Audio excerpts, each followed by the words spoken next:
फुसफुसाती दीवारें। एक ऐतिहासिक सराय में दीवारों से आवाजें आती हैं जो भूतिया रहस्यों को प्रकट करती है। अध्याय 1। एक पुराना सराय। राजधानी दिल्ली से कुछ दूर एक ऐतिहासिक सराय खड़ा था। यह सराय ऐतिहासिक दृष्टि से महत्वपूर्ण था, लेकिन आजकल उसकी दीवारों में कुछ अजीब घटित हो रहा था। लोग कहते थे कि सराय की दीवारों में कभी न खत्म होने वाली आवाजें सुनाई देती हैं, जैसे कोई धीरे धीरे फुसफुसा रहा हो। कुछ ही दिन पहले एक यात्री ने दावा किया था कि उसने खुद इन आवाजों को सुना था, और तभी से ये सराय लोगों की चर्चा का विषय बन गया था। लेकिन राजीव, एक जिज्ञासु पत्रकार जो हमेशा खौफनाक घटनाओं पर लेख लिखता था, को ये सारी बातें महज अफवाह लग रही थी। वो फैसला करता है कि वो खुद इस सराय का दौरा करेगा और इस रहस्य का पर्दाफाश करेगा। एक गर्मियों की शाम को वो अपनी कार में बैठा और सराय की ओर रुख किया। सफर लंबा था, लेकिन जैसे जैसे वो पुराने रास्तों से गुजर रहा था, उसके मन में रहस्यमय घटनाओं का ख्याल आने लगा। उसके दिल में एक अजीब सी बेचैनी थी, जैसे कुछ होने वाला हो। जब उसने सराय के पास पहुंचने के लिए गाड़ी रोकी, तो उसकी नजर उस विशाल और खंडहर जैसी इमारत पर पड़ी। रात का समय था और पूरा इलाका सन्नाटा था। सिर्फ हवाओं की सरसराहट सुनाई दे रही थी। अध्याय 2। सराय के भीतर। राजीव ने अपनी कार से बाहर निकलते हुए सराय के विशाल दरवाजे की ओर कदम बढ़ाए। दरवाजे पर लकड़ी के घिसे हुए निशान थे और उसमें जंग लगी हुई थी। जैसे ही उसने दरवाजा खोला, एक अजीब सी ठंडी हवा का झोंका उसे अंदर खींच लाया। अंदर की हवा में एक खौफनाक खामोशी थी, और वो तुरंत महसूस कर सका कि कोई और यहां था। वो धीरे धीरे सराय के भीतर चला और दीवारों से गूंजती हुई फुसफुसाहटों की आवाजें उसे सुनाई दी। पहले तो उसने ये आवाजें अपनी कल्पना का हिस्सा समझा, लेकिन जब वो गहरे अंदर पहुंचा तो वो स्पष्ट रूप से सुन सकता था कि दीवारें कुछ कह रही थी। तुमने हमें क्यों उठाया है? ये आवाज मानो उसे चेतावनी दे रही हो। वो एक कदम और बढ़ा, और अचानक दीवारों से कुछ खौफनाक चेहरे निकलते हुए उसे घेरने लगे। राजीव की आंखों के सामने अंधेरे में कुछ अस्पष्ट आकार लेने लगे। वो डर के बजाय ज्यादा जिज्ञासु हो गया। क्या ये सच में भूतिया घटनाएं हैं, या ये कुछ और है? अध्याय 3। अतीत का राज। राजीव ने अपनी रिपोर्टिंग की आदत से काम करते हुए सराय के पुराने रिकॉर्ड को खंगालने का निर्णय लिया। उसने पाया कि ये सराय पहले एक ऐतिहासिक तीर्थ स्थल था, जहां लोग अपनी इच्छाओं को पूरा करने के लिए आते थे। लेकिन एक दिन अचानक कुछ भयानक घटनाएं घटीं और सराय को बंद कर दिया गया। कहते हैं कि कुछ रहस्यमय बलों ने वहां के निवासियों को एक एक कर अपना शिकार बना लिया था। इन घटनाओं के कारण सराय की साख को नुकसान हुआ और वो वीरान हो गया। राजीव ने उन पुराने दस्तावेजों को पढ़ते हुए पाया कि सराय की दीवारों में एक प्राचीन जादू था, जो न केवल वहां रहने वालों के साथ संबंध रखता था, बल्कि पूरे गांव की किस्मत को भी प्रभावित करता था।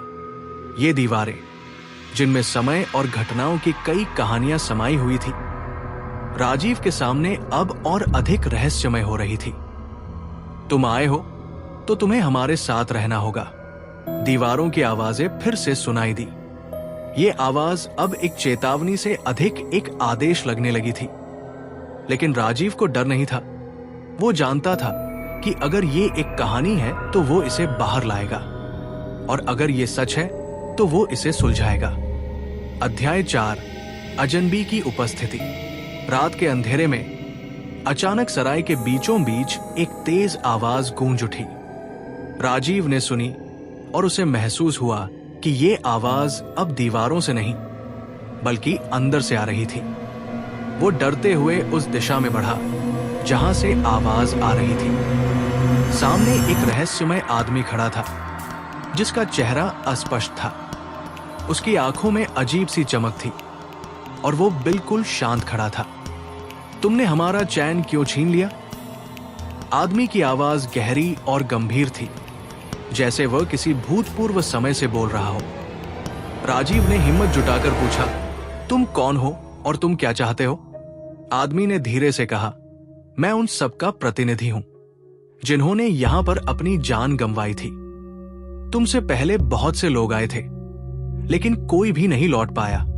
राजीव ने सहमते हुए कहा, तुम चाहते क्या हो? मैं तुम्हारी मदद कर सकता हूं, बताओ।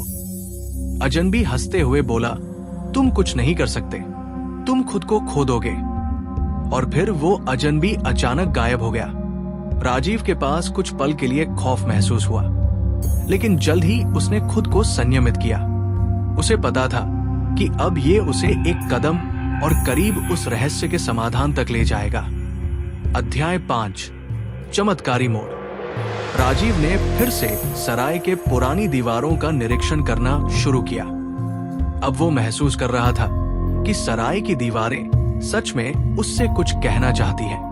अचानक उसने देखा कि एक दीवार में दरार है जो किसी पुराने दरवाजे का संकेत दे रही थी।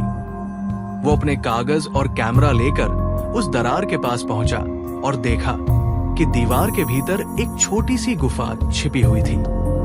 राजीव ने डरते हुए गुफा में कदम रखा और जैसे ही वो अंदर गया, एक चमत्कारी दृश्य उसके सामने आया। गुफा में एक प्राचीन मूर्ति रखी थी और उसके चारों ओर ताजगी और रोशनी का एहसास हो रहा था। दीवारों से अब कोई आवाज नहीं आ रही थी। राजीव ने मूर्ति के पास जाकर देखा कि उसकी आंखें जैसे जीवित हो उठी थी। तभी मूर्ति ने उसे देखा और कहा, तुमने सही वक्त पर हमें मुक्त किया। अब तुम्हारे सामने असली रास्ता है। अचानक सराय की दीवारें ढहने लगी और पुरानी जगह में एक नई रोशनी फैलने लगी। राजीव ने महसूस किया कि वो अब उस रहस्य का हिस्सा नहीं था, बल्कि उसका साक्षी बन चुका था।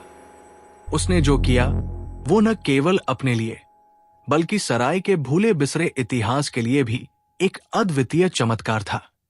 अंत।